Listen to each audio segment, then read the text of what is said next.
So, hello, candidate number 18. Hi, candidate number 18. Hello. How are you?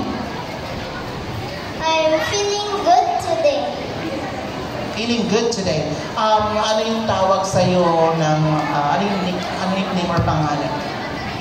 Princess. Another princess. So, yan.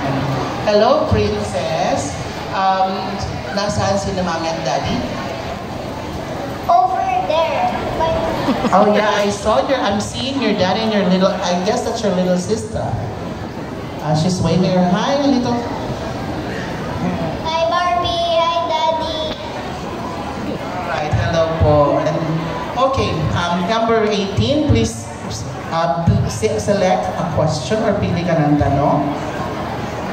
Sa basahin. Marunong ka na ba magbasa? Alright, so do you want me, I'll read the question for you twice, no? And then, here is your question. Meron kang mga kaibigan na ayaw pumasok sa paaralan. Ano ang gagawin o sasabihin mo sa kanila para maikayat mo silang pumasok sa paaralan? So may mga kaibigan o kaya kaklase na ayaw pumasok sa school. Anong gagawin mo para masabihan sa kanila or hikayatin silang pumasok sa school? If I have a friend that doesn't want to go to school, I would say to them that you should go to school instead because it can help you learn lots of things.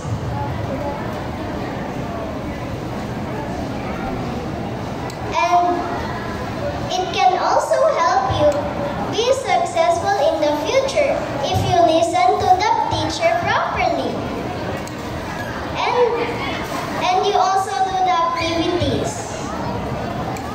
Alright, thank you so much, number 18. So, education is really important as it is the key to your success. Ganun po ang interpretation nun. It will help you learn a lot at school, diba? So, yeah, thank you so much, candidate number 18.